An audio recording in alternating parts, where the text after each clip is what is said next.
Welcome back to Real Good Denver, where we shine a light on people shaping the city's future.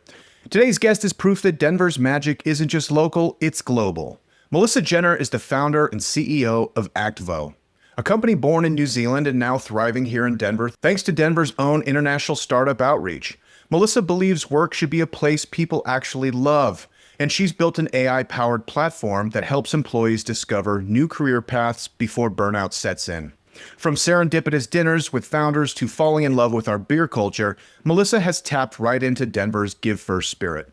This conversation is fun, thoughtful, and a reminder of why Denver is one of the most exciting hubs for innovation anywhere. Let's dive in. But first, some business. This episode is brought to you by Kitcaster, the easiest way for founders, experts, and entrepreneurs to get booked on top podcasts. If you're trying to grow your audience, earn trust with your market, or just sharpen your story, podcasts are where the most meaningful conversations happen. At Kitcaster, we've booked over 15,000 interviews for more than 800 clients, helping them land on shows their ideal customers actually listen to. Forget the endless cold emails or trying to DIY your own outreach. Kitcaster does it all for you. So if you're ready to go from founder to thought leader, visit kitcaster.com and see how far one great conversation can take you. That's Kitcaster by Moburst. What's good, Denver?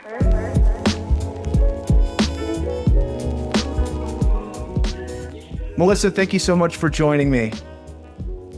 Hi, Ryan. Great to be here. Yeah, I'm so excited for this conversation and largely just point to the serendipity that is Denver sometimes. Denver has really grown. Being a Denver boy, used to be a sleepy cow town. It certainly isn't that anymore.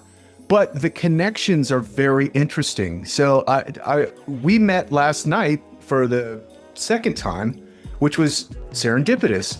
I was introduced to you from Stephanie, who's wonderful. And I know Stephanie because her daughter and my daughter are best friends, and she has a wonderful family who I've gotten to know. And particularly with what we do with Real Good Denver, she's like, you got to talk to Melissa. And so we exchanged some emails, and then we're at this kind of fun founder dinner last night, and you were presenting, and I was like, oh my gosh, it's Melissa. I have a podcast scheduled with her yesterday. So let's start off with the introduction to your company and what has brought you to Denver. Thank you, Ryan. Look, I love serendipity. And one of the things I would say right off the bat is that human beings in the world have so much more in common than difference, right? And that is part of the reason why I'm here in Denver. So my name's Melissa Jenner. I'm the founder and CEO of a company called Actvo. I am in Denver because I got invited to come here. I mean, you have the amazing folks at DIDO, your economic development organization. I cannot say enough about how amazing they are.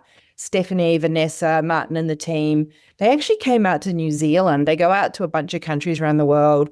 I think they're hunting for companies that they can kind of invite to come to Denver. And I think they're really helping build the startup network here. So anyway, they came to New Zealand. I met them. And yeah, last year I came up and joined a global landing pad program, came to your startup week, and I just plugged in. In fact, I was looking at my journal this morning. I wrote some notes last year about when I was here last September. And honestly, I'm going to use this word, I was just gushing about the place, right? I had written all this stuff and I'm reflecting back on it now a year later. And yeah, the halo effect's still there. I love Denver. I love Colorado. I'm plugged into the matrix. Yeah. And shout out to the city of Denver. They're doing great things to inspire, innovation and really plug the economy. It sounds like, heading out of country to go recruit talent, which is amazing. And I think it adds so much because between Denver and Boulder, the tech community here is very, very strong. What's been your kind of impression of getting introduced to the tech community? Honestly, I think that you have a very, very vibrant network of people here and I know the mantra that Denverites live by, which is kind of #GiveFirst. I think it started at Techstars, but every single person that I meet here is, number one, super smart. Number two, quite global, I think, for Americans. I hate to say this, but there's a lot of Americans that don't travel outside their state nobody can pick my accent, so I always forgive you for that. But most of the people that I meet are they're pretty global, right? You guys are worldly. You're super generous with your time and your connections. And as per that evening we were at last night, Ryan, the ideas that are coming out of this town and the ambition is so inspiring. And I think the people here are just really real. Like I bought an entire wardrobe of clothes to wear in Denver, and I've literally worn like a third of them because the lifestyle here is just so, I don't know, it's kind of very casualized, very let's just kind of hang out. Like I remember asking someone to go to lunch for me, and I booked a table at a restaurant, and this guy turned up. He was the CEO of a tech company. He goes, "Where are we?" And he's like, I think he was thinking he was going to meet like a coffee shop or a brewery. And I never made that mistake again since. So like I love the kind of very down to earth, human, friendly, warm, welcoming atmosphere that you guys here. On top of that, being super smart and global. It's just a cool community. Yeah, I see the videos all the time on TikTok. It's like how to be a Denver or a Colorado 10. And it's like Okay, I've seen that. you put on like a Patagonia hat, you get a golden retriever and a Subaru. I've got an e-bike and I've got a There water you bottle. go. I've got a water bottle. I haven't got a dog yet, but once I get a dog and a cat, I'm going to be a hipster to the max in the town. That's so funny. Yeah, Denver definitely has that outdoor aesthetic. It does seem to, it obviously has a lot of attraction, but I think also what makes Denver unique is because we're an island. There's nothing really 8 hours outside of us. So, there a lot of like folks just from the West will come here. A lot of folks are, coming here because of the beautiful outdoors we've got, but also just regionally, we get a lot of talent here, which is really cool. And I want to give a shout out to that dinner we were at last night. People can check this out. It's Thunderview CEO dinners. And I was invited to that from Danny Newman, who's got a great vibe coding meetup every couple of weeks. And I think Danny created the first vibe code co-workspace. And it's awesome. It's this old barrel warehouse, and it's just like total creative energy. And really, Danny is kind of a Denver legend, really. I mean, the stuff he's up to and the projects he's working on are always super cool. And a lot of what he does is for that reason. Like, there's no reason for him to. Man's incredibly successful. But I think there is a thread in Denver entrepreneurs, Denver business owners of like community, Yeah, I would add to that by saying I think there's this idea about collective intelligence, and I think you guys have got that here. You've got this sort of flywheel effect going on where people who are smart congregate, they share, they commune, they kind of generosity mindset. You guys are really amplifying your innovation, your startup culture here in a way that I haven't seen very often. I mean, Silicon Valley, I reckon about 15 years ago had this, maybe 20 years ago when I first went there. But I think it's kind of lost it now because it's kind of run by VCs. Whereas I think you guys, and that came out last night, right? You're really focused on, actually, we're real human beings here building companies that we want to make profitable, right? We don't just want to be kind of taken over by the bankers. So I think this collective intelligence and this collective culture is actually has got a really big possibility for the county. So yeah, I'm excited to be here. Yeah, it's interesting because you talked about you feeling like an island. You're the second person that said that to me, actually. You kind of feel like you're a bit isolated, hard to get in if you were, the cowboys and Indians, you could protect the border. But it's interesting because, I'm a New Zealander. We're from an island.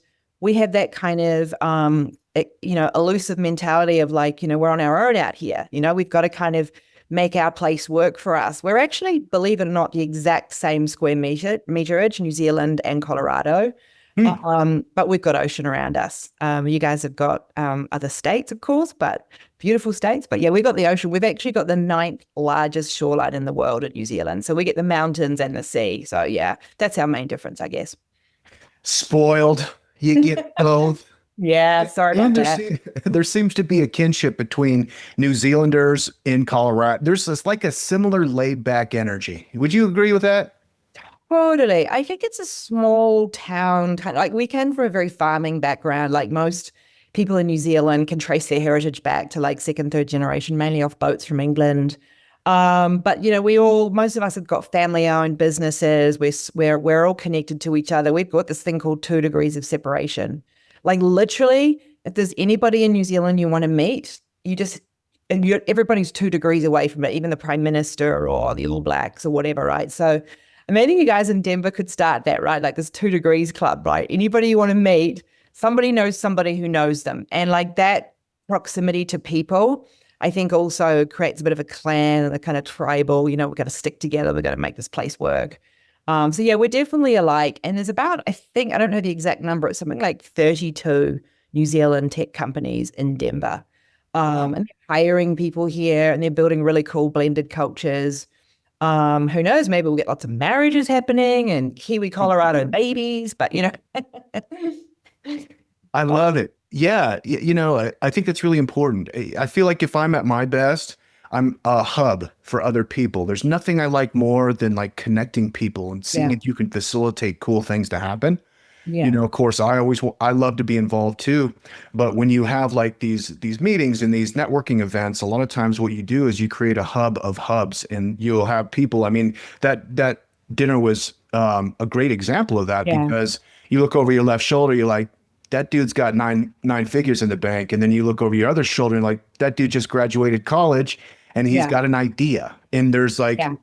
but you're sitting down eating cheeseburgers together, which is phenomenal. I think it's all comes from beer, personally. So too, to be I'll, honest. I'll tell you why. I'll tell you why. Denver has the best beer in America, as far as I'm concerned, and had the great opportunity to be connected to a lot of them, the breweries. And what you'll see is that like you have a brand new neighborhood brewery, and then you have like, Fat Tire and like New Belgium and, Great Divide, these huge brands that started small and then have scaled to a national level, some of them being acquired by humongous breweries. And Yeah. what you see is that like everyone's got a hand to help people up to that next level, you know? Yeah. And it happens in beer in a unique way that it doesn't happen in any other industry that I've seen. So that was when I noticed that, it was a real inspiration to me, not only to like reach down and help the person trying to get up to my rung on the ladder, but also to reach up and look for assistance and to see if somebody else can help me on the way up. Yeah, it's kind of the brotherhood, right? And we actually have a beer in New Zealand called Brothers Beer, interestingly enough. And I think, there's a lot of talk at the moment about, women's rights and female networks. And sometimes I feel like men get a little bit left out. And I wonder if the beer culture is a way that men are kind of collaborating around the kind of, the what do you call it? How do you brew beer? What's it called? Anyway, they're collaborating around the center of the universe of beer, right? And I think there's something really special in that. And you guys have got a lot of craft beers. We do in New Zealand too. You got 150 plus or something, but we've actually here's a fun fact for you, we've got the highest number of breweries per capita in the world. So there you go. Your beer followers, get on out there, get on that 16-hour plane to New Zealand, and you can try some new beers. But yeah, there's something in that culture, right? The kind of clanship of supporting each other up. I got to say, every single person I have met in Denver, and a shout out to all of them, every single person I've met in Denver has connected me to at least 2 or 3 other people. So you guys have got a very generous culture here.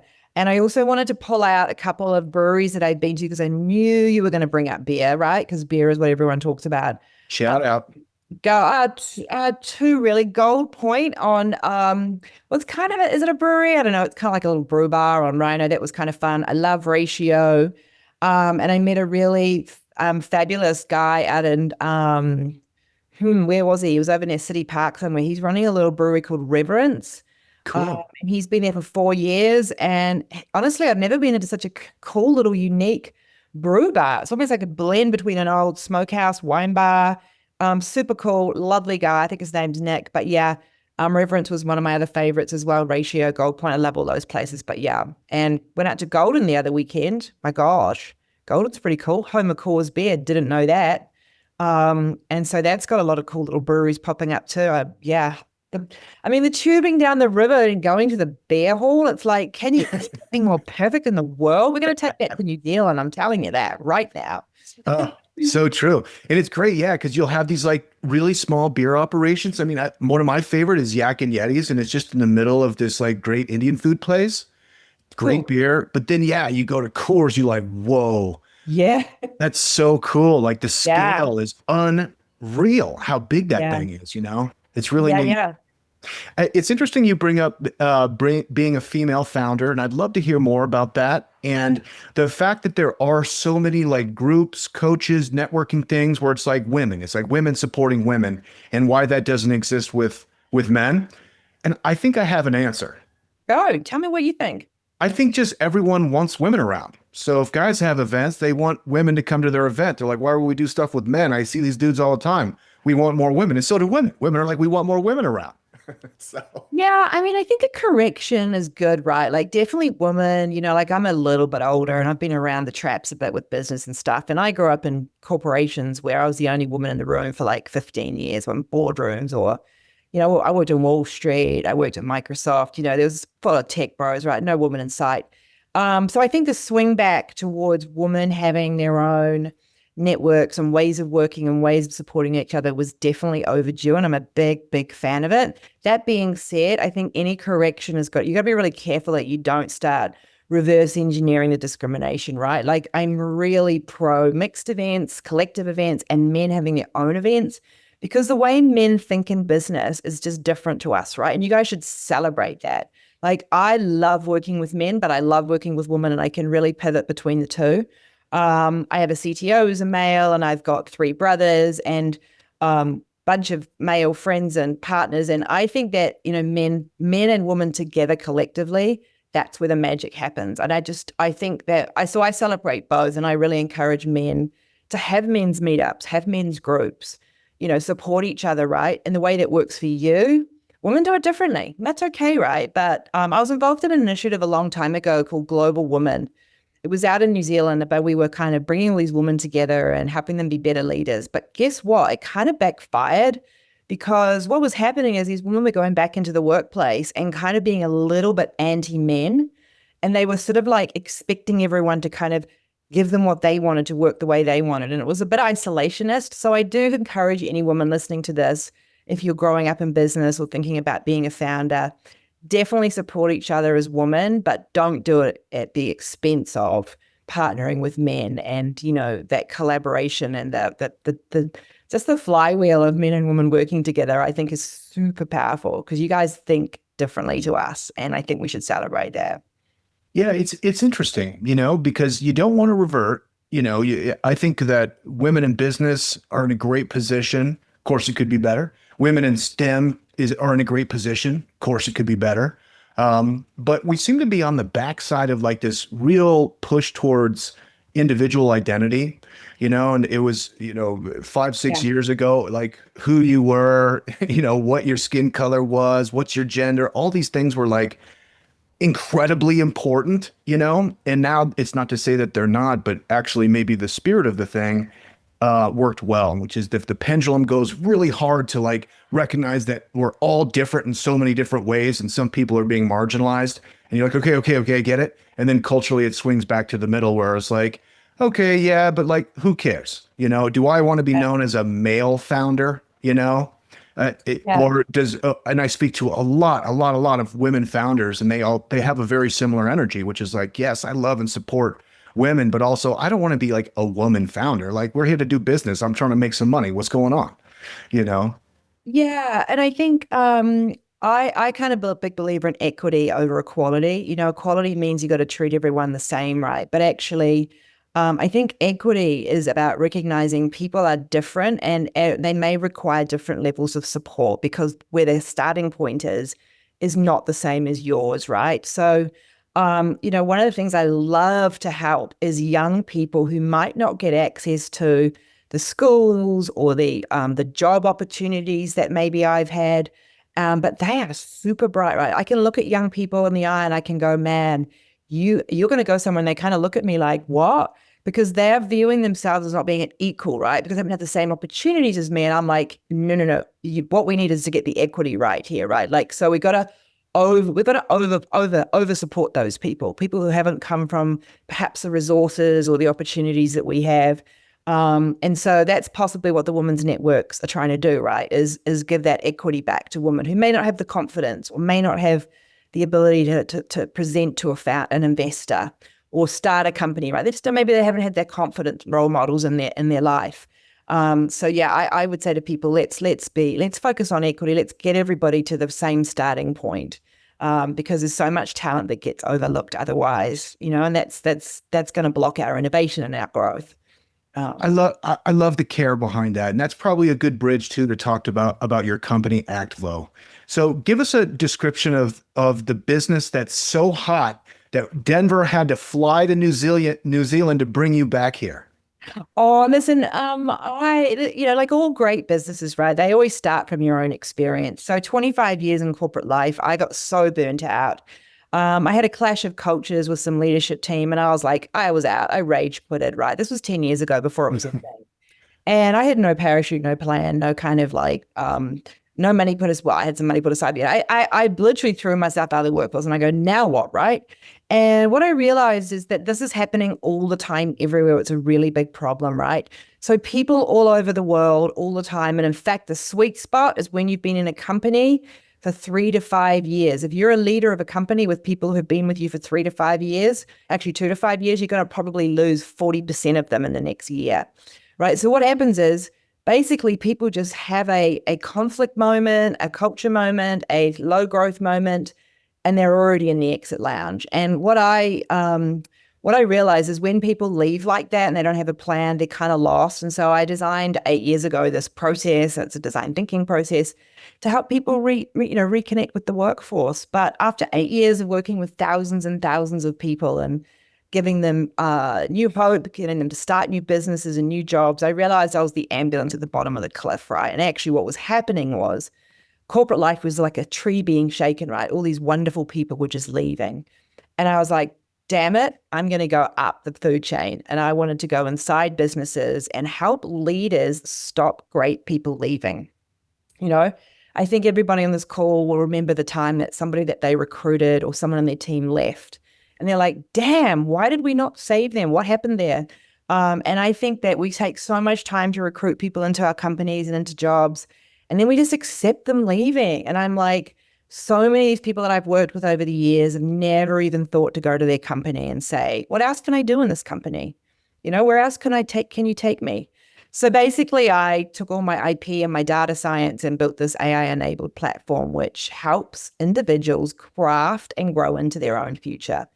We will show you 12 pathways of how you can work, and in each pathway, a bunch of different jobs.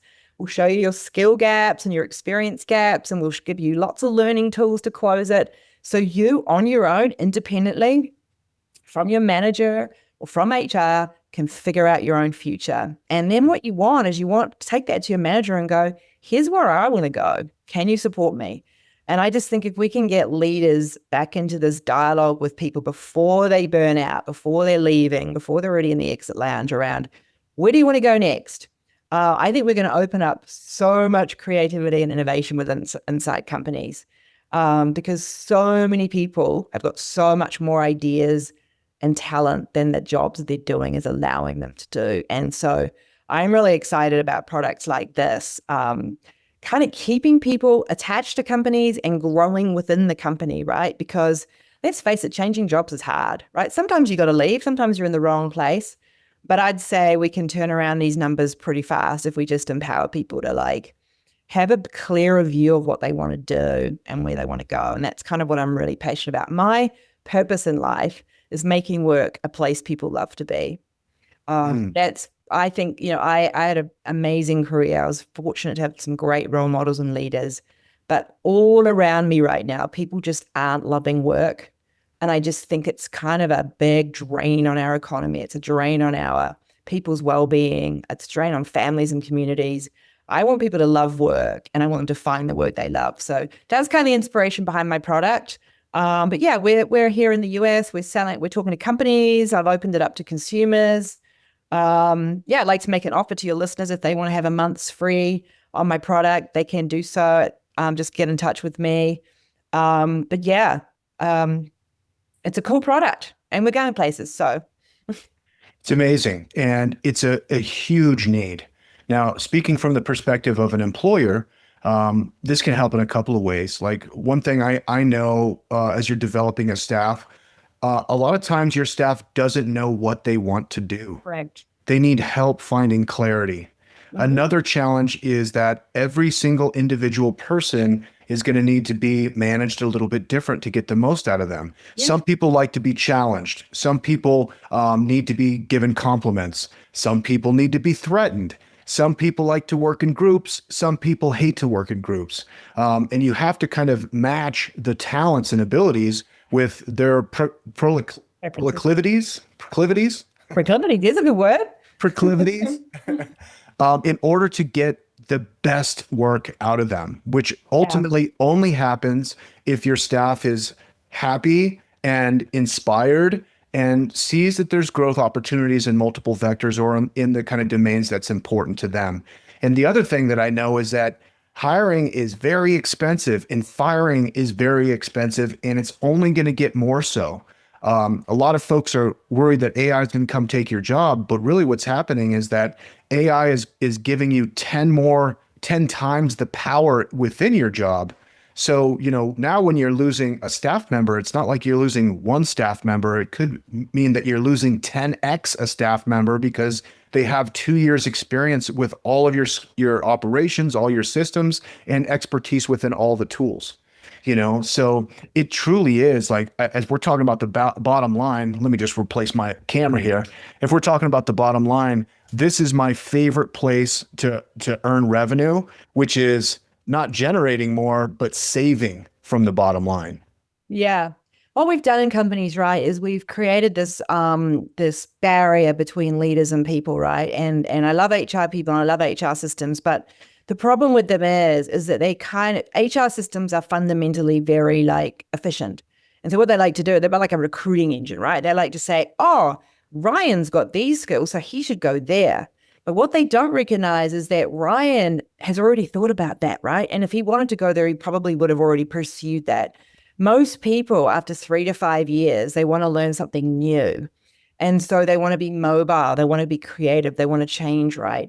And so they can't quite articulate it. They've got this future myopia. They can't quite see what it looks like, but they know they want to change, right? And companies, on the other hand, want to keep people where they are, right? Because most leaders, it's really hard to have career conversations. It's a nightmare if people come to you and go, Ryan, what am I going to do next in my job? You're like, oh my God, I don't know. I've got 12 of you. What am I going to do with all of you guys? So you got this kind of conflict between humans who want to grow and change, but can't quite articulate where they want to go, and leaders and managers and HR teams who want to keep you kind of in a stable funnel because it's easier for them as a company, right? And that's why we have a problem. And I think, what I want to try and encourage is break down those barriers, right? Give people the vision and give leaders the visibility of what people want. And so, we can start to get people into high productive, high human roles, right? Because AI is going to take away a lot of the boring stuff. That's what I'm a big AI fan, right? I think AI is just going to take away all the repetitive, repeatable, boring stuff, which means as humans, we get to do all the creative, human, interesting stuff, right? Like where we can collaborate and build new things. And I think, so we want to encourage people to grow, to sort of grow into those roles. And that's, I'm super passionate about that, right? Every single person I meet has much more talent than they realize. Like, honestly, I can't even tell you how many people I've worked with and they come to me and go, oh, I don't really know what I'm good at. I don't really know if I could do anything other than being a marketing manager. And I'm like, oh my gosh, let's find out. And I just love it when they can get that aha moment of like, oh man, I'm so much more than a marketing manager. I'm actually a creative thinker. I'm like a designer, and I think everybody's got so much more talent than they realize. And I'm just super passionate about helping unlock that for them. And hoping that the company will listen to that and unlock that too, because that's what companies need, right? They need human, creative, interesting, empathetic, good humans who are going to drive the company forward alongside AI. So, I think times are changing. I think products like mine are going to be more common soon. Giving power to people, right, to build their own futures is really what I'm passionate about. Amazing. Yeah. Huge, huge, huge. Because to your point, everyone starts with that. I don't know what I want to do. I don't know what my next steps are. But boy, if you bring that to your manager, they're going to just shake their head at you. They're so grateful. Bro, they're so like my managers literally I've been a leader. I know tons of senior leaders, right? Their worst nightmare is someone coming going, what should I do next? Right. It's the worst. If you bring your leader, hey Ryan, I thought about these three things, I think I could do these three things. Which one is going to work for us in this company? And you go, you know what? If you close those experience and skill gaps, yeah, let's go on that journey together. And now you've locked that person back in for another 3 years, right? They don't have to go out in the job market and all that pain they have to go through. I just think you hire people for the right reasons and you should try to keep them for the right reasons, right? Love it. Absolutely. Now, Actvo, who should sign up and how do they do it? Okay, so we're at Actvo.ai. You can actually buy the product off the consumer page. We're kind of building out our consumer offering. We're not really marketing it, but it's $10 a month. So I'm making it super cheap for consumers, right? Because my big prize is getting inside businesses and enterprise, and I help them, train them, and give them lots of reporting. But if you just want to sign up and figure out what of the 12 ways of working are suited to you, then you can use our product for $10 a month. As I say, if you want to contact me directly at support@actvo.ai, I'm happy to give any of your listeners a month or two's free. And I just want people to kind of figure stuff out for themselves and get inspired, right, by all their talent and what they can do with it. So that's my passion, helping people find work they love. Amazing. And what's next for Actvo? Are you looking to raise capital? Are you looking to be acquired, or are you looking to acquire other companies? Ooh, these are big questions, Ryan. Do you know what? I've been bootstrapping this with some friends and family money, and that event we went to last night, the Thunder Dinner, I would love to keep bootstrapping this thing. That's going to take a little bit more revenue. I got to get revenue in the door from companies. So if you're mid-sized businesses out there and you want to help your people, talk to me, right? I'd love to keep bootstrapping. Reality is technology never sleeps. You got to keep investing in the tech. These LLMs and the AI engines are, they are changing every minute, right? So we got to keep investing in the technology. So yeah, hopefully we can get our growth and not have to raise capital. But it's likely I'll take on another private investor in the next 6 months or a year. I love my work, right? So if we can keep this thing going, I'd love to keep it going forever. But hey, acquisitions are good in some ways because, sometimes when you join up a couple of companies, you actually get that flywheel effect. So partnering and joining up with other companies, I always think for founders is something to consider early. I don't want to be acquired by a big corporate. I don't want to get back into corporations, right? But joining up with other companies who are really passionate about helping people in the workforce is a fun option too, right? Just become a bigger team. But yeah, we're here in the US. We're going to start in Colorado. This is our focus. Hopefully we can have an impact on your workforces here. Yeah.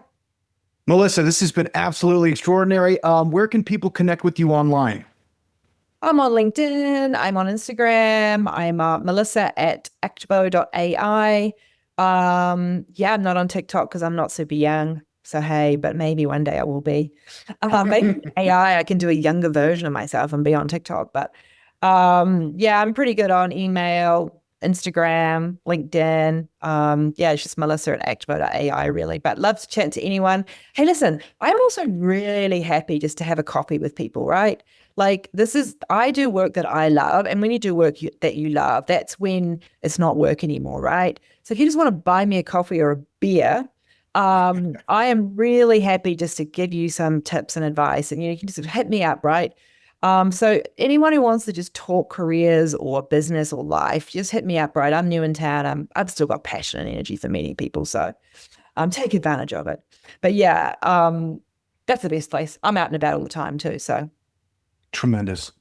Thank you, Melissa. I want to give a shout out to Denver Economic Development and Opportunity. If you are an international business that's listening to this, that is interested in bringing your operations and HQ in Denver, they want to talk to you. You can reach out to me and I'm happy to make introductions. Denver's working in a big way to really bolster the economy in all kinds of cool ways, not just beer, but of course with beer. Yeah. I would endorse that, Ryan. I mean, I think anyone listening to this podcast who's considering Denver versus other cities or states, I'd say come in, have a look. Definitely try to get on their global landing pad. It's incredible. It's like a masterclass in how to set up a business in the US. It's 1 week. It's very intensive. I'm still leveraging the connections that I made from that a year later. And the team at Dido, they're under pressure. You guys have got state funding cuts coming, but they are working their butts off, man, to make the state attractive to outsiders. And I want to give a call out to your mayor. I know, don't want to get political, but I think Mayor Johnson's doing a really good job too. I have never been in a place where the mayor shows up so often. That guy shows up for the opening of a paper bag. I mean, I've seen him at 3 events already.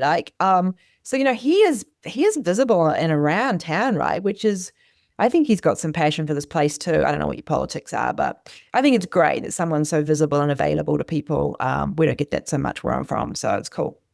I totally agree. And this show is not political in any fashion, but we're supportive of Denver, and we want the mayor to get all the support he can to get the initiatives passed for what's best for the people. And I agree. I think Mike Johnson is doing everything he can to make Denver a great spot for everybody.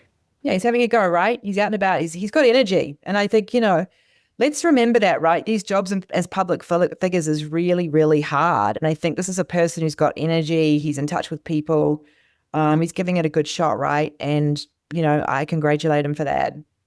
He's got great hair, Yeah, he looks good. And I saw him at the AI conference last year. He had this, rodeo buckle on, and he had his cowboy boots on. And he was talking to Eric Schmidt, who was the founder of Google. He's sitting up on stage with his cowboy accent. I was like, dude, I'm falling for you. Let's go. He's a cool guy, man. I think he's got cachet.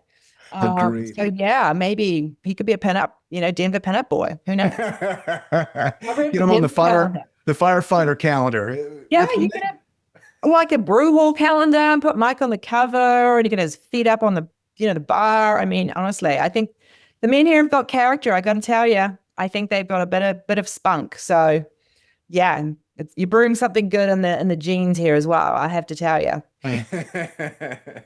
Melissa, this has been awesome. Thanks so much. Okay, cool. Lovely to meet you. Thanks so much, Ryan. Hey, founders, let me ask you this. Are you building with AI or getting left behind by it? If you're serious about scaling smarter, faster, and bolder, you need to check out aiforfounders.co. It's your go-to resource for cutting through the noise and actually using AI to grow your startup. Each week, AI for Founders drops a sharp, no-fluff newsletter, dives deep with expert guests on the podcast, and hosts monthly workshops where you can get your hands dirty with the real tools and strategies. Whether you're pre-seed or Series B and beyond, launching something new, or just staying sharp, AI for Founders gives you the edge you need to win in 2025 and beyond. Hit aiforfounders.co to subscribe to the newsletter, tune into the podcast, and grab your spot in the next workshop. And it's all free. Build smarter, move faster, think bolder with AI for Founders. Now back to the show.